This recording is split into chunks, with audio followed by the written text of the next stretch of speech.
नमस्कार दर्शकबिन, सञ्चार तथा सूचना प्रविधि मन्त्रालय र नेपाल टेलिभिजनको संयुक्त प्रस्तुति कार्यक्रम डिजिटल नेपालमा यहाँलाई स्वागत छ। हामी यस कार्यक्रममा नेपालका हरेक क्षेत्रमा सूचना प्रविधिको पहुँच, प्रयोग, विकास, विस्तार अनि यसको प्रभावका बारेमा जानकारी प्रस्तुत गर्ने गर्छौं। दर्शकबिन, पछिल्लो समय नेपाल सरकारले आफ्ना सम्पूर्ण सेवाहरूलाई प्रविधि मैत्री बनाउन ल्याएको डिजिटल नेपालको अवधारणा अनुरूप सरकारी निकायहरूले आफ्ना सेवाहरूलाई प्रविधि मैत्री बनाउँदै लगेका छन्। यसै क्रममा आन्तरिक राजस्व विभागले पनि आफ्ना सेवाहरूलाई प्रविधि मैत्री बनाउँदै लगेको छ। आफ्ना सेवाहरूमा आन्तरिक राजस्व विभागले कसरी सूचना प्रविधिको प्रयोग गरिरहेको छ, आजको कार्यक्रममा हामी जानकारी प्रस्तुत गर्नेछौँ। सूचना प्रविधिको विकासले ल्याइदिएको सहजताले विकासको गतिमा एउटा नयाँ आयाम थपिदिएको छ। सेवालाई छिटो, छरितो, सहज, सरल, पारदर्शी बनाई सुशासन कायम गरी विकास र समृद्धि हासिल गर्न वर्तमान समयमा सूचना प्रविधिको प्रयोग अपरिहार्य बन्न पुगेको छ। नेपाल सरकारले पनि सूचना प्रविधिको महत्त्वलाई आत्मसात गर्दै आफ्ना सम्पूर्ण सेवाहरूलाई प्रविधि मैत्री बनाउन डिजिटल नेपालको अवधारणा ल्याएसँगै 2054 सालदेखि सूचना प्रविधिको प्रयोग सुरु गरेको आन्तरिक राजस्व विभागले पनि आफ्ना सेवा छिटो, छरितो, सहज, सरल, पारदर्शी बनाई सुशासन कायम गर्न सूचना प्रविधिको प्रयोगलाई विस्तार गर्दै लगेको छ। सूचना प्रविधि को प्रयोग चाहिँ हामीले विगत 2054 सालदेखि नै सुरुवात गरेका हौँ र विभिन्न लेभलमा हामीले चाहिँ यसलाई अझ विस्तार गर्दै, जस्तो लगभग 2062 सालतिर चाहिँ हामीले यसलाई अनलाइन बनायौँ। त्योभन्दा अगाडि चाहिँ हाम्रो अटोमेटेड सिस्टम मात्रै थियो भनेदेखि 62 साल अनवार्ड्स चाहिँ हाम्रो यसलाई चाहिँ अनलाइन एप्लिकेसनको रूपमा चाहिँ यसलाई डेभलप गऱ्यौँ र अहिले आएर चाहिँ हामीले 70-71 आर्थिक वर्षदेखि चाहिँ हामीले इन्टिग्रेटेड ट्याक्स सिस्टम भनेर हामीले चाहिँ इन्टिग्रेटेड सिस्टम डेभलप गरेका छौँ। त्यसमा विभिन्न सिस्टमहरूलाई चाहिँ मिक्स गरेर हामीले चाहिँ इन्टिग्रेसन गऱ्यौँ र यसलाई चाहिँ हामीले जति सक्दो सेवाग्राहीहरूको माझमा पुर्याउने गरी हामीले चाहिँ यसलाई सिस्टमलाई, प्रणालीलाई चाहिँ विकास गर्दै गइरहेका छौँ। जस्तो यसमा अब हामीले गरेका कामहरू चाहिँ कुरा गर्दाखेरि चाहिँ आइटिएस प्रणालीमा सेवाग्राहीहरूले आफ्नो करको विवरणहरू बुझाउन सक्छन् र विगतका वर्षहरूदेखि हामीले अझ यसलाई चाहिँ ई-पेमेन्ट पनि इन्टिग्रेट गऱ्यौँ। लास्ट इयरदेखि हामीले कनेक्ट आइपिएस मार्फत चाहिँ हामीले बुझाउन सक्ने गरी जुनसुकै ब्याङ्कमा भएको खाताबाट पनि सेवाग्राहीहरूले चाहिँ, हाम्रा करदाताहरूले चाहिँ कर रकम समेत आफै बुझाउन सक्छन् उनीहरूले चाहिँ। त्यसको लागि चाहिँ हामीले हाम्रो प्रणालीलाई अझ विस्तार गऱ्यौँ। त्यस पछाडि चाहिँ अब जस्तो यस वर्ष हामीले गरेका कामहरू, हामीले खास गरी यो कोभिडको लागि पनि कोभिडको यसको अप्ठ्याराहरूलाई चाहिँ अझ सहज बनाउने हिसाबले चाहिँ हामीले जस्तो पर्सनल प्यान सेवाग्राहीहरूले घरमै बसी दिन सक्छन्, उनीहरूलाई कार्यालयसम्म आइराख्नु पर्दैन।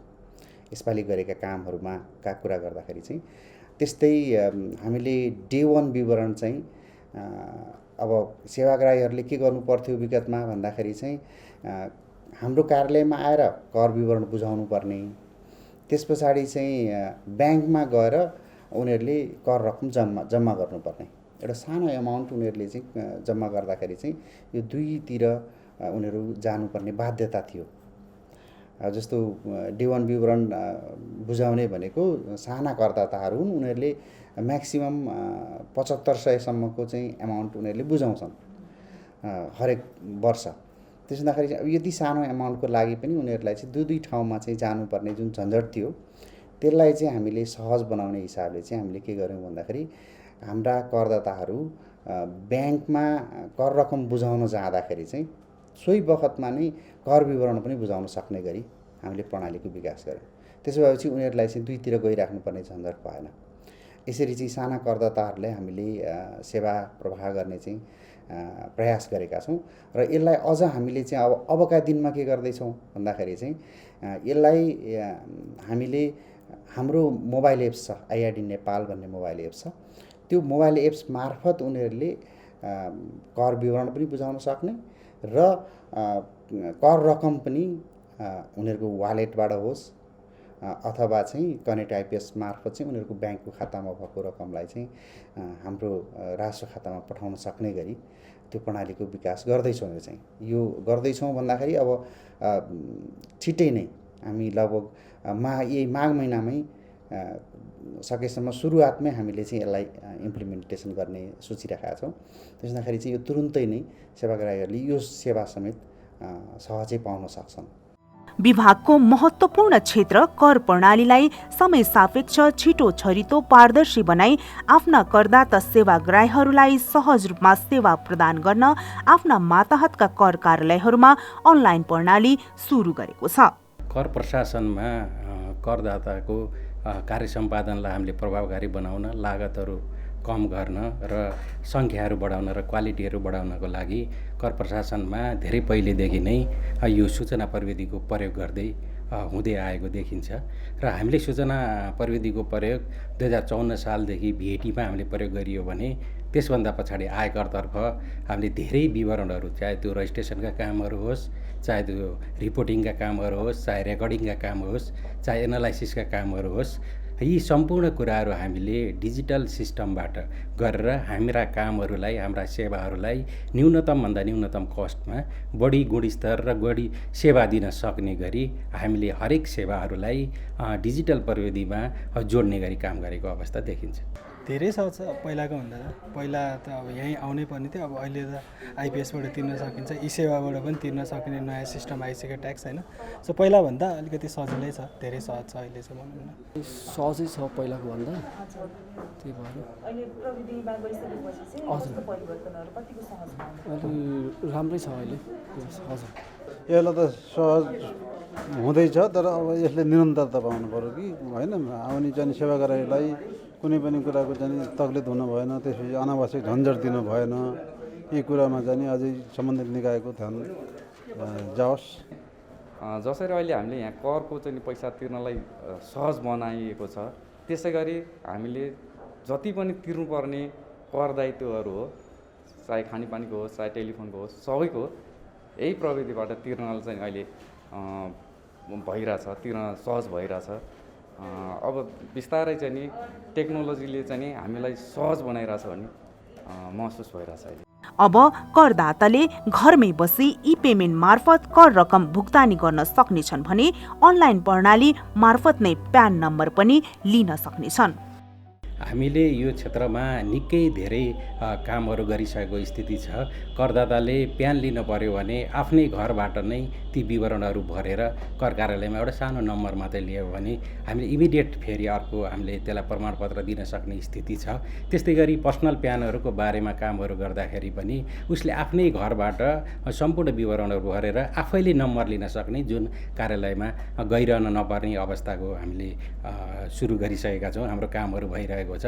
त्यस्तै गरी रकम भुक्तानी गर्नका लागि, राजस्व भुक्तानी गर्नका लागि ई पेमेन्ट सिस्टमको माध्यमबाट पनि हामीले ती सेवाहरू प्रदान गरिसकेका छौँ र हाम्रो यस कार्यालयले देशभरिबाट नै राजस्व सङ्कलन गर्छ। देशभरिबाटै राजस्व सङ्कलन गर्नका लागि हरेक ब्याङ्कमा, तोकिएका ब्याङ्कहरूमा गएर त्यही ठाउँबाट नै उसले आफ्ना रकमहरू भुक्तानी गर्ने, भुक्तानी गरेका रकमहरू उसैको प्यान नम्बरमा देख्न सकिने गरी हामीले अल नेपाललाई नै एउटा करदाताको क्षेत्र, भौगोलिक क्षेत्र कायम गरेर पनि हामी काम गर्न सफल भएका छौँ र त्यसअनुसार चाहिँ हामीले डिजिटल को प्रयोगबाट करदाता सेवाको कामहरू सम्पन्न गरिरहेको अवस्था छ अहिले।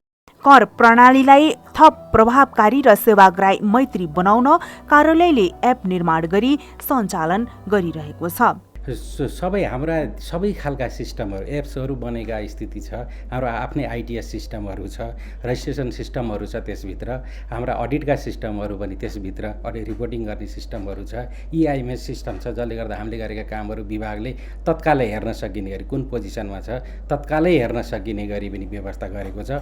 समग्र रूपमा भन्दा हामी अझै लेस पेपरको युगमा त छौँ, अझै हामी पेपरलेस हुन नसके पनि लेस पेपरको रूपमा हामीले अनलाइन सिस्टमबाट हरेक कार्यालय, मेचीदेखि महाकालीका हरेक कार्यालयहरू र हाम्रै कार्यालयहरू पनि हामीले रिपोर्टिङका कुराहरू, सेवा दिने कुराहरू अनलाइन सिस्टमबाट गर्न सकिने अवस्था बनाएका छौँ। चाहे त्यो रजिस्ट्रेसनका काम होस्, चाहे पेमेन्टका काम होस्, चाहे रिपोर्टिङका काम होस्, चाहे करदाताले चुक्ता लिनेसम्मका कामहरू पनि हामी यस सिस्टमबाट गरेर करदातालाई सहजीकरण गर्ने, कार्य सम्पादनमा सुधार ल्याउने, कस्टलाई कम गर्ने, लागतलाई कम गर्ने र इफिसियन्सी बढाउने कामहरू हामीले लगातार रूपमा धेरै पहिलेदेखि नै गर्दै आएका छौँ भने अझै कतिपय सुधारहरू पनि गर्दै आएका छौँ। यसका लागि हामीले आफ्नै सिस्टमहरू बनाएका छौँ। धेरै सिस्टमहरू हामीसँग छ जसले गर्दा करदाताले सहज रूपमा बुझ्न पनि सक्छ र हामीले यसलाई बुझाउनका लागि करदाता शिक्षा जस्ता कार्यक्रमहरू पनि सञ्चालन गर्छौँ भने हाम्रा आफ्नै वेबसाइटबाट पनि धेरै सूचनाहरू प्राप्त गर्न सकिने कुराहरू, चाहे त्यो प्रक्रियाका कुरा हुन्, चाहे कानुनीका कुरा हुन्,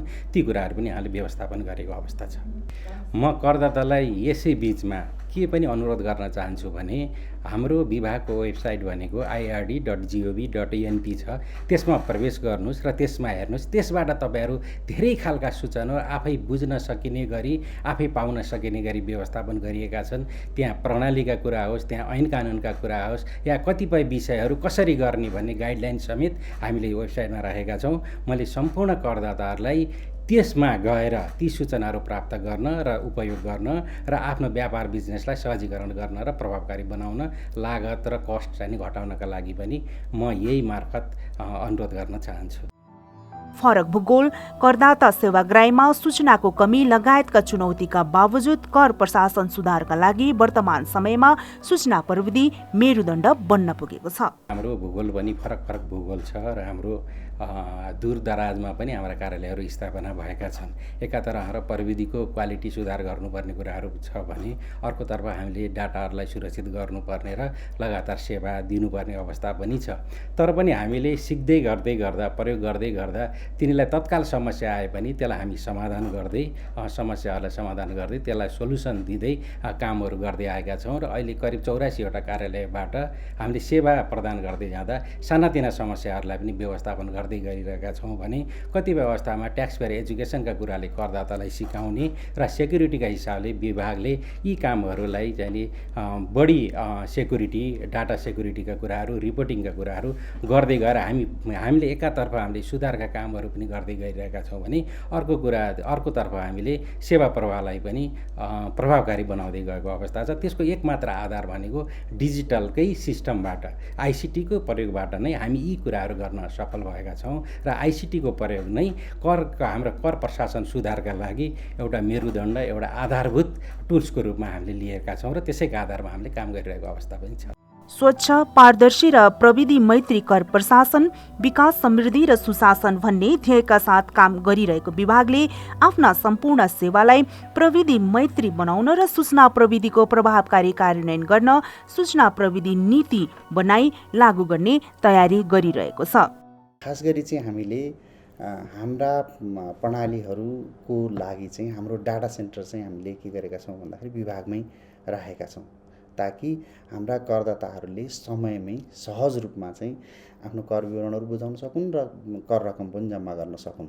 त्यसो भनेर हामीले चाहिँ डाटा सेन्टर हामीले विभागमै राखेका छौँ। त्यसपछि हाम्रो आफ्नै कार्यालयको प्रिमाइसमा, भैरवमा रहेको हाम्रो कार्यालयको प्रिमाइसमा चाहिँ हामीले डिजास्टर रिकभरी सेन्टर पनि इस्टाब्लिस गरेका छौँ। त्यस्तै गभर्मेन्टको इन्टिग्रेटेड डाटा सेन्टर छ सिंहदरबारभित्र रहेको, त्यो जिआइडिसीमा पनि हामीले चाहिँ हाम्रा डाटाहरूलाई ब्याकअप राख्ने चाहिँ गरिरहेका छौँ।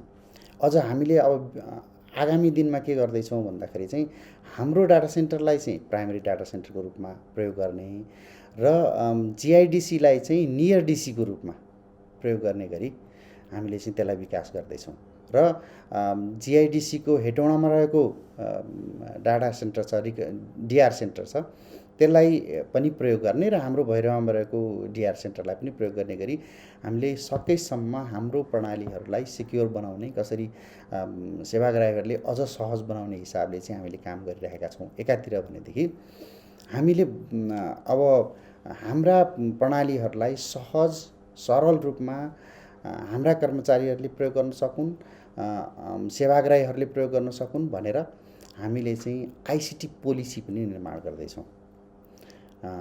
आइसिटी पोलिसी चाहिँ हामीले निर्माण गर्दैछौँ र यो पनि तुरुन्तै माघमै हामी चाहिँ लन्च गर्ने मतलब त्यसलाई इम्प्लिमेन्टेसन गर्ने गरी हामीले चाहिँ कामहरू गरिरहेका छौँ र हामीले यसमा चाहिँ पोलिसी निर्माण गरेर जस्तो हाम्रो डाटा युसेज पोलिसी कस्तो खालको पोलिसी हुनुपर्छ, डाटा युज गर्दाखेरि डिआरको कस्तो पोलिसी हुन्छ, हाम्रो एचआरडीको कस्तो पोलिसी हुन्छ, हाम्रो त्यसपछि कम्युनिकेसनको पोलिसी कस्तो हुन्छ, इमेलको पोलिसी कस्तो हुन्छ, यी लगायतका 25वटा पोलिसीहरू हामी चाहिँ तयार गर्दैछौँ।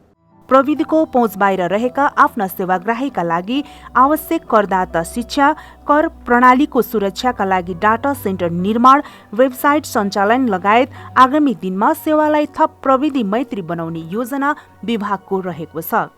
हाम्रो विभागको खास गरी चाहिँ हाम्रो फोकस चाहिँ उनीहरूलाई जसरी हुन्छ प्रविधि मैत्री बनाउने चाहिँ हाम्रो फोकस रहन्छ र उनीहरूलाई चाहिँ हामीले सेवाग्राहीहरूलाई हाम्रा करदाताहरूलाई चाहिँ हामीले करदाता शिक्षा मार्फत उनीहरूलाई चाहिँ शिक्षा दिने, त्यसको लागि हामीले हाम्रो वेबसाइटलाई पनि भर्खरै परिमार्जन गरेका छौँ र हामीले चाहिँ करदाताहरूलाई उनीहरूले प्रणाली प्रयोग गर्न सकुन् भन्ने हिसाबले चाहिँ हामीले एसओपीहरू तयार गरेर हाम्रो वेबसाइटमा राखेका छौँ र हाम्रो वेबसाइटलाई म्याक्सिमम इन्टरेक्टिभ बनाउने गरी, जस्तो खास गरी चाहिँ च्याटबोट भन्छ नि, च्याटबोट पनि हामीले प्रयोगमा ल्याएका छौँ ताकि सेवाग्राहीहरूले चाहिँ च्याट गरेर पनि विवरणहरू इन्फर्मेसनहरू प्राप्त गर्न सकुन्। त्यो किसिमले चाहिँ हामीले सेवाग्राहीहरूलाई उनीहरूलाई शिक्षा दिने र उनीहरूलाई सूचना प्रवाह गर्ने गरी हामीले कामहरू गरिरहेका छौँ। हामीले खास गरी हाम्रा प्रणालीहरूलाई अझ सशक्त बनाउनुपर्छ। अब हाम्रा प्रणालीहरूलाई अझ उनीहरूले चाहिँ हाम्रा सेवाग्राहीहरूले सहजै प्राप्त गर्न सक्ने गरी चाहिँ हामीले प्रणाली विकास गर्नुपर्छ। मैले अघि पनि भने हाम्रो डाटा सेन्टर विभागमै छ, त्यो डाटा सेन्टरलाई अझ स्ट्रेङ्थेन गर्नुपर्छ। त्यस्तै हामीले नियर डिसीको रूपमा चाहिँ हामीले जिआइडिसीलाई प्रयोग गर्नुपर्ने छ, त्यसलाई पनि हामीले प्रयोगमा ल्याउँछौँ। हाम्रो डिआर सेन्टरहरू पनि त्यही किसिमले चाहिँ स्ट्रेङ्थेन गर्नुपर्ने छ। यो इन्फ्रास्ट्रक्चर साइडतिर चाहिँ हाम्रो यो भयो भनेदेखि अर्को मैले अघि पनि भने करदाता शिक्षालाई अझ हामीले चाहिँ सबल बनाउँदै लैजान्छौँ, यसलाई अझ बढी विस्तार गर्ने योजनामा छौँ। आइसिटी पोलिसीका कुराहरू पनि मैले अघि पनि गरेँ। हामीले आइसिटी पोलिसी बनाएर त्यसलाई चाहिँ इम्प्लिमेन्टेसनमा लैजान्छौँ। त्यस्तै हामीले हाम्रा बिजनेस प्रोसेसहरूलाई कसरी सहज बनाउन सकिन्छ, कसरी सेवाग्राही मैत्री बनाउन सकिन्छ, त्यो किसिमले चाहिँ हाम्रा प्रणालीहरूलाई अझ थप विस्तृत गर्ने अथवा अझ तिनीहरूलाई चाहिँ इन्हान्स गर्नेतिर चाहिँ हामी सोचिरहेका छौँ। फराकिलो कराधार, पारदर्शी एवं न्यायोचित कर प्रणाली मार्फत आर्थिक सामाजिक विकासमा सहयोगी एवं सबल संगठनको रूपमा विकास गर्ने सोच अनि समतामूलक, प्रगतिशील, पारदर्शी र पूर्वानुमान योग्य कर प्रणाली सुनिश्चित गर्ने उद्देश्य राखेको यस विभागले विभिन्न चुनौतीका बावजुद पछिल्लो समय नेपाल सरकारले ल्याएको डिजिटल नेपालको अवधारणा अनुरूप आफ्ना सेवाहरूलाई प्रविधि मैत्री बनाएको छ। चुनौतीहरूको कुरो गर्दाखेरि खास गरी चाहिँ अहिले हामीले देखेको, खास गरी यो कोभिडको सन्दर्भमा हामीले चाहिँ धेरै नयाँ कामहरू गऱ्यौँ। मैले अघि पनि भने डे 1 विवरणहरू चाहिँ सेवाग्राहीहरूले ब्याङ्कमै गएर चाहिँ बुझाउन सक्छन्। त्यस्तै पर्सनल प्यान चाहिँ उनीहरूले आफै घरमै बसी चाहिँ प्राप्त गर्न सक्छन्। त्यस्तै उनीहरूले आफ्नो ट्याक्स क्लियरेन्सको सर्टिफिकेट पनि घरमै बसी प्राप्त गर्न सक्छन्। यी सबै कुराहरू चाहिँ उनीहरूले घरमै प्राप्त गर्न सक्ने हुँदाहुँदै पनि अझै पनि सेवाग्राहीहरू यसमा सुसूचित हुन सकेका छैनन्। त्यसदाखेरि उनीहरूलाई अझ बढी चाहिँ हामीले के गर्नुपर्ने छ भन्दाखेरि जसरी हुन्छ उनीहरूलाई चाहिँ सूचना प्रवाह गर्नुपर्ने छ, उनीहरूलाई करदाता शिक्षा दिनुपर्ने छ, लगायतका कार्यहरू हामीले चाहिँ गर्नुपर्ने देखिएको छ। यो चाहिँ अब हाम्रो बिजनेस प्रोसेसतिरको बिजनेस प्रोसेस पनि अलिकति हामीलाई के लागिरहेको छ भन्दाखेरि अझ लेङ्दी भयो कि भन्ने पनि लागिरहेको छ। किनभने हाम्रा ऐन नियम लगायतका कुराहरूले गर्दाखेरि चाहिँ बिजनेस प्रोसेस लेङ्दी भएको हुनसक्छ। यसलाई कसरी हामीले चाहिँ सुधार गर्ने, बिजनेस प्रोसेसलाई कसरी सिम्प्लिफाई गर्ने, कसरी अझ सेवाग्राही मैत्री बनाउने, त्यो किसिमले हामीले चाहिँ सोचिरहेका छौँ भने हाम्रो इन्फ्रास्ट्रक्चर साइडमा पनि हामीले हाम्रो इन्फ्रास्ट्रक्चरहरूलाई अझ सुदृढ बनाउँदै लैजानुपर्ने छ। हामीले भर्खरै पनि 2टा नयाँ सर्भरहरू हामीले चाहिँ खरिद गरेका छौँ। त्यो डाटाबेस सर्भर चाहिँ हामीले खरिद गरेका छौँ। त्यो सर्भरलाई चाहिँ हामीले इम्प्लिमेन्टेसन गर्नुपर्नेछ। त्यस्तै हामीले अझ खास गरी चाहिँ एउटा प्रणाली चाहिँ हामीले विकास गर्नुपर्नेछ, जस्तो सेन्ट्रल बिलिङ मोनिटरिङ सिस्टम भन्छौँ। त्यो प्रणाली हामीले हाम्रा बिजनेस जति पनि बिजनेस सेक्टर छन् उनीहरूले गरेका बिजनेसहरूलाई चाहिँ उनीहरूले गरेको ट्रान्ज्याक्सनहरूलाई हाम्रो प्रणालीसम्म ल्याउने गरी हामीले चाहिँ सेन्ट्रल बिलिङ मोनिटरिङ सिस्टम बनाउँदैछौँ। त्यसको लागि पनि त्यसको इम्प्लिमेन्टेसन पनि हामीले गर्नुपर्नेछ। हाम्रो प्रणालीहरूलाई अझ सुदृढ बनाउनु पर्नेछ। हाम्रो नेटवर्क सिस्टमलाई अझ सुदृढ बनाउनु पर्नेछ लगायतका चुनौतीहरू चाहिँ अबका दिनमा हामीले फेस गर्नुपर्ने जस्तो लागिरहेको छ। डिजिटल नेपालका जुन फ्रेमवर्क छ त्यो फ्रेमवर्कका 8वटा विभिन्न सेक्टरहरूमध्ये हामी वित्तीय सेक्टर भित्र पर्छौँ जस्तो लाग्छ मलाई चाहिँ। त्यसदाखेरि यो वित्तीय सेक्टरमा हामीले गरेका यी कार्यहरू सबै डिजिटल नेपाललाई सपोर्ट गर्ने गरी नै गरिएका कार्यहरू हुन्।